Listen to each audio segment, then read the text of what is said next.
Racikan berita satu. Yang kedua ini antara siapa dengan siapa?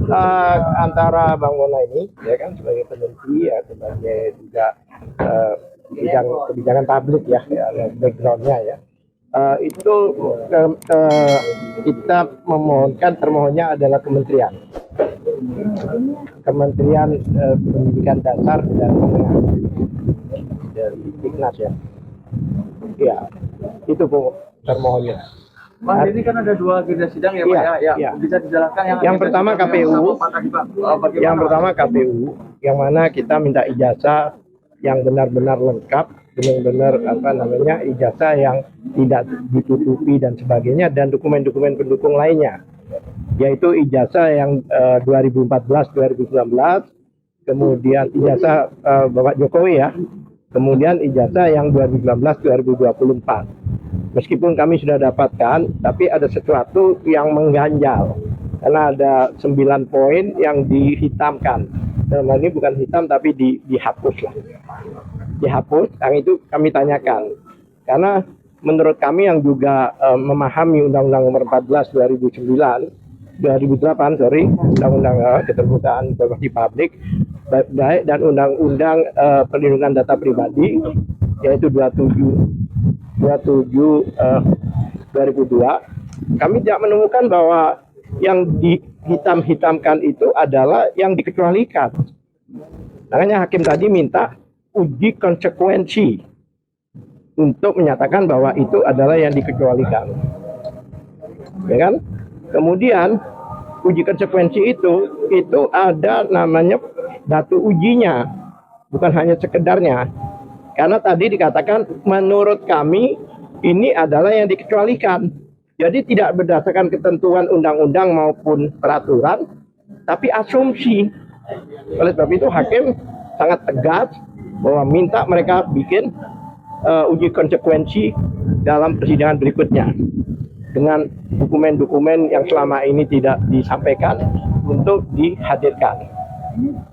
Karena menurut hakim tadi, kenapa harus dihitamkan, padahal di publik itu ijazah sudah lengkap, tidak ada baik itu tanda tangan, baik itu nomor tanggal, tidak ada. Apalagi yang ijazah yang diupload oleh Dian Sandi, ya, itu jelas.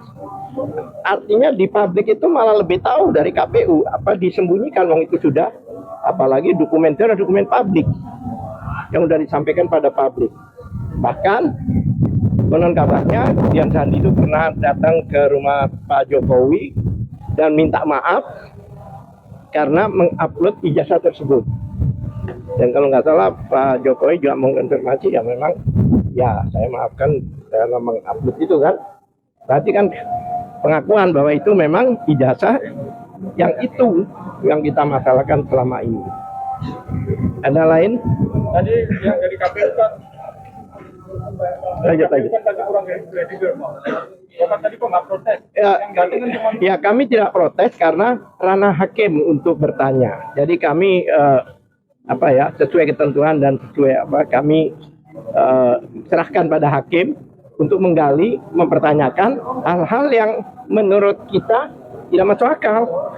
Yang menurut bagaimana setiap pertanyaan sekian orang itu, mungkin ada 10 orang tadi, ya, ada 9 berdiskusi, setiap pertanyaan berdiskusi. Nah, ya itu makanya itu kan juga protes. Saya tidak protes karena sudah diwakili oleh hakim untuk menegur itu. Itu jelas. Kan hakim kan mempertanyakan semua. Sebenarnya apa yang ditanyakan hakim itu apa yang menggelitik juga di hati kami. Tapi karena sudah diwakili oleh hakim, maka kami tidak mempertanyakan itu. Ya kan, semua kan ikut tadi kan untuk memahami, dan itu ada rekamannya jelas, ya kan. Oleh sebab itu tadi kan KPU juga datang pada kami. Saya bilang begini aja lah, nanti kalau sampai ada mediasi, ya sudahlah, buka aja. Semuanya ngapain ditutup-tutupin gitu loh, ngapain pasang badan gitu loh. Karena jelas kan pasang badan kan, artinya kita nggak ada kepentingan dengan KPU sebenarnya. Kita gitu. Tapi faktanya kan, kalau barangkali Mona ingin sampaikan tambahan dari saya. Apa Srikandi dulu lah, Srikandi. Srikandi. Bismillahirrahmanirrahim. Assalamualaikum warahmatullahi wabarakatuh. Saudara-saudara sebangsa dan setanah air, hari ini kita mengikuti dua persidangan ya, informasi publik, yaitu lawan pertama kami adalah KPU RI dan yang kedua seharusnya adalah Kemendikdasmen ya. Saya ingin mengatakan bahwa dari dua persidangan yang kami lampaui tadi, meskipun yang kedua itu tidak dihadiri dan itu akan di reschedule ulang ya, reschedule bukan ulang, kalau reschedule ya reschedule ya.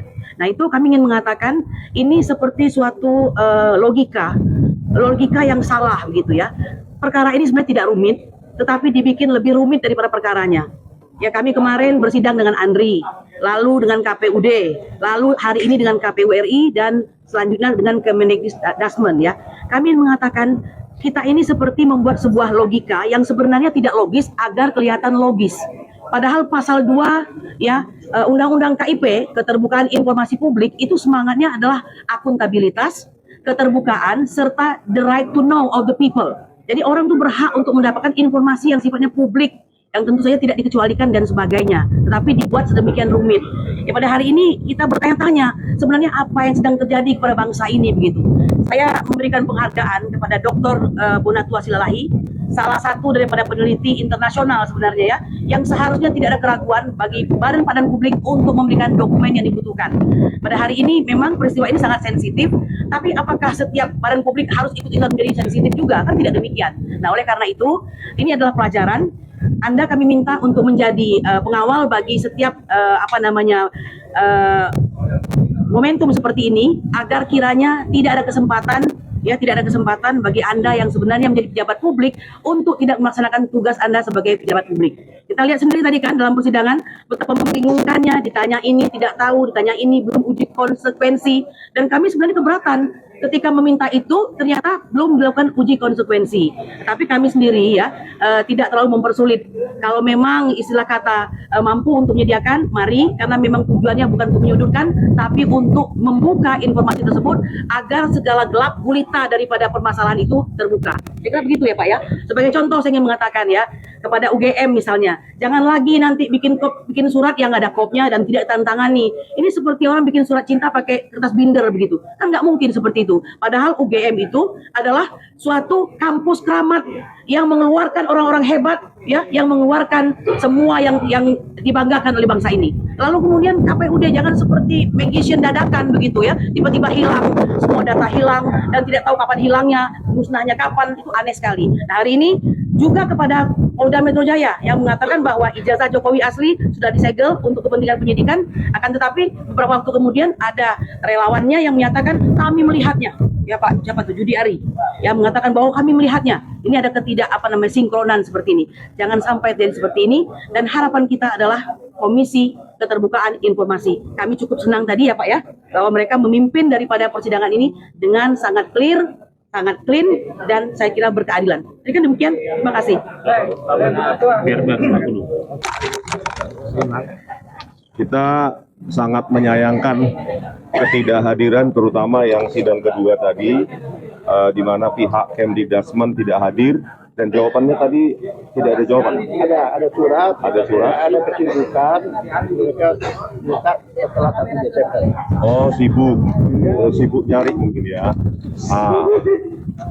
Nah, oleh karena itu ada beberapa masukan dari saya kepada Dr. Bonatua Silalahi dan tim ya, karena kami telah berjumpa dengan Bu Kurnia juga salah satunya, dengan Sekretaris Ditjen Dikdasmen Bapak Dr. Eko Susanto ya, yang mengatakan bahwa Gibran itu melanjutkan dari lulus SMP Negeri 1 Surakarta, lulus kelas 9, lalu melanjutkan ke Orchid Park Secondary School 2002 sampai 2004, itu di Orchid Park Secondary School kelas 9 lagi. Jadi lulus SMP Negeri 1 kelas 9 ke Orchid Park Secondary School kelas 9 lagi.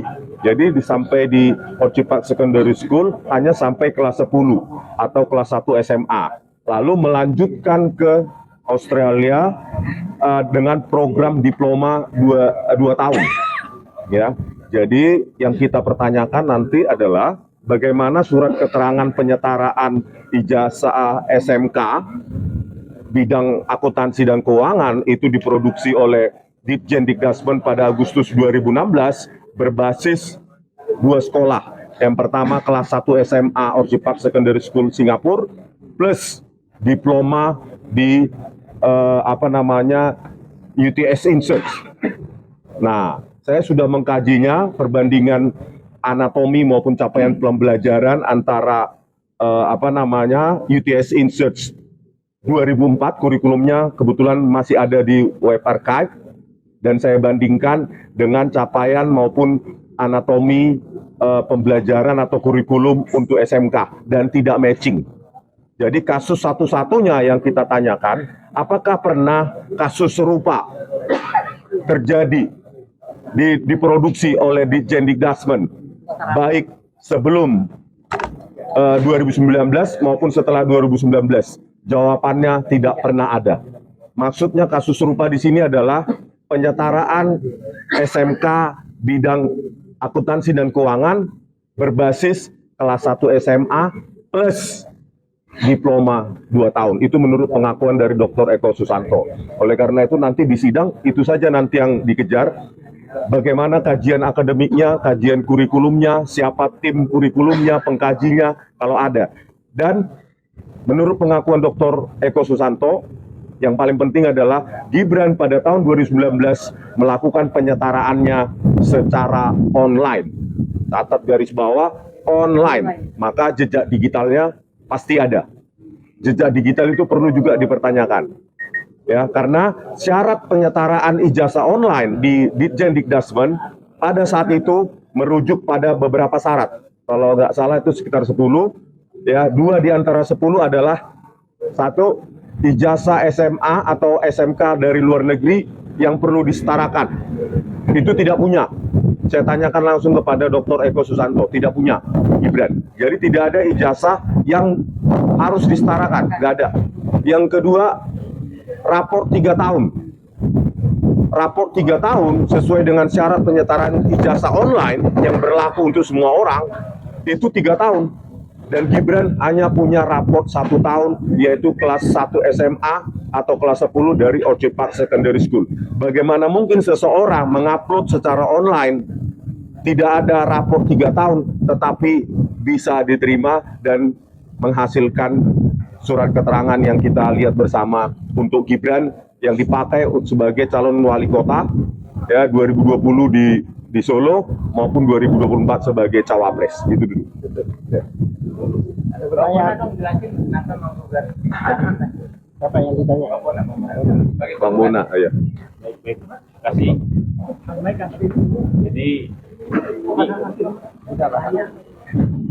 Jadi memang apa ya? Saya melakukan penelitian terhadap ijazah yang satu skenario. Jadi dalam hal ini saya juga meneliti karena ini satu alur yang sama dengan wapres kita, makanya saya kembangkan penelitian saya untuk meminta salinan dari UTS Insearch ya, beliau yang di Kementerian Dasar dan Menengah. Namun ini yang perlu dicatat bahwa ini baru awal sebenarnya. Kenapa? Karena ini ini terjadi penjagalan kebijakan. Karena permintaan informasi saya terhadap Kementerian Pendidikan Dasar dan Menengah itu dijegal secara regulasi. Ini mirip seperti KPU kemarin yang menjegal dengan peraturan, mengeluarkan peraturan 731. Namun Kementerian Dasar dan Menengah itu mengeluarkan namanya aturan bahwa jika saya ingin membuat informasi, memperoleh informasi, saya harus menandatangani surat perjanjian bahwa saya tidak bahwa data yang saya peroleh hanya untuk saya pribadi, tidak akan disebarkan. Seperti tadi nyambung ke pertanyaan komisioner, apakah ini saya lakukan untuk pribadi atau publik? Maka saya tegaskan bahwa ini untuk publik. Makanya saya menolak untuk berjanji secara pribadi ke PPID Kemendasmen. Saya tidak ingin melihat data itu sendiri. Saya ingin publik yang menyaksikan. Makanya saya di sini melakukan gugatan untuk memastikan bahwa pintu yang menghalangi yang dibuat oleh Kementerian Dasar dan Menengah itu dibuka oleh KIP, seperti itu. Pak, nanti boleh Boleh. terkait dengan tidak hadirnya Dasmen bagaimana ke depannya Pak? Tidak ada apa? Tidak hadirnya Dasmen sebagai teguran. Oh, Kementerian. tidak datang ini. Ya. Yang kedua yang hadir. Iya, jadi begini, hakim tadi menyatakan bahwa sidang ini tetap sidang, dianggap itu adalah sidang pertama, jadi bukan diabaikan. Biasanya kalau tidak datang beberapa kali langsung diputuskan. Itu sudah umum di persidangan-persidangan itu. Nah, karena sudah dipanggil secara layak dan sebagainya. Tapi kami tadi disuruh membaca surat, memang ada minta penundaan karena kesibukan kementerian menurut surat itu mereka akan bersedia setelah 1 Desember di reschedule. Kurang berapa hari lagi ya? Ya, minggu depan sama aja. Ya, itu. Oleh sebab itu ya kami serahkan pada hakim.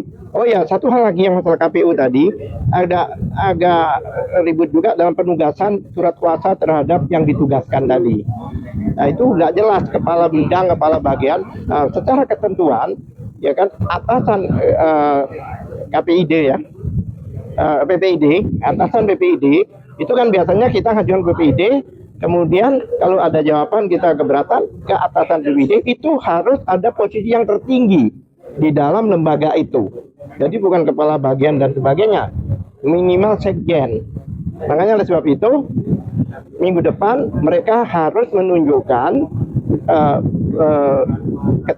mereka katakan tadi sebelumnya ya, mereka tadi katakan bahwa menurut peraturan KPU bahwa penunjukan atasan KPU itu adalah sesuai penunjukan ketentuan KPU. Ini sudah eksternal, tidak tunduk pada ketentuan KPU. Jadi ketentuan persidangan KIP. Oleh sebab itu yang disebut atasan KIP itu, atasan PPID itu adalah posisi tertinggi di satu lembaga. Minimal sekjen, ya kan? Kalau di kementerian, begitu pula di KPU. Jadi nggak bisa kepala bidang, kepala bagian memberikan kuasa. Oleh sebab itu disuruh membuat kuasa baru. Bang, terakhir Bang, boleh diingatkan kepada kami lagi, ini agenda 2 sidangnya lagi kapan? Tanggal berapa dan Biasanya kita menunggu surat, biasanya itu relat yang diberikan itu beberapa hari sebelum ada sidang. Kami tidak diberitahu. Tapi tadi kan ada kebingungan, ada kemungkinan ada mediasi dan sebagainya. Nah, tadi kan tahu KPU kan datang ke kami tadi itu. Saya bilang udahlah tunjukkan aja. Karena selama ini di umum sudah ada lengkap. Anda menyembunyikan sesuatu yang sudah diketahui oleh umum. Apa manfaatnya gitu loh. Ya kan sampaikan aja pada kami apa adanya, data primernya. Karena beliau ini membutuhkan untuk kepentingan penelitiannya. Jurnal dan sebagainya. Gitu, karena apa ya, legal standing beliau ini karena beliau peneliti internasional, Scopus ya, peneliti Scopus ya, aduh lain ini Tadi cuma saya lupa pertanyaan yang oleh di situ beberapa tetapi ada satu malah mendukung pertanyaannya sebenarnya kita bisa jawab tadi. Alasannya yang ada yang diatur undang-undang itu. Oh, Makanya dibilang bahwa itu berdasarkan undang-undang di bawah. jadi gini, jangan mungkin sebenarnya komisioner itu memastikan sudah pasti kita bicara undang-undang keterbukaan informasi publik. Surat saya kan dalam rangka keterbukaan informasi publik. Artinya kalau saya memang hanya memohon saya bisa bisa yang terkait undang-undang informasi publik bisa dihilangkan. Kalau mereka terkait NIM tadi ya sepertinya terhadap segala macam. Ya bisa saja, tapi kan itu harus tetap mengacu kepada Undang-Undang Keterbukaan Informasi Publik. Makanya tadi majelis memastikan, dan saya bilang memang ya itu harus mengikuti Undang-Undang Keterbukaan Informasi Publik. Bukan berarti saya bisa bersepakat di luar dari Undang-Undang Keterbukaan Informasi Publik. Seperti itu, Mbak. Jadi informasi saya tambahkan, ya kan beliau katakan bahwa beliau tidak memasalahkan ya kan, tidak masalahkan, tapi lanjutannya jika sesuai dengan undang-undang, bukan tidak masalahkan begitu aja. Kalau memang itu dianggap tertutup atau dikecualikan oleh undang-undang atau oleh ketentuan, maka oleh beliau tidak dimasalahkan, itu maksudnya gitu loh.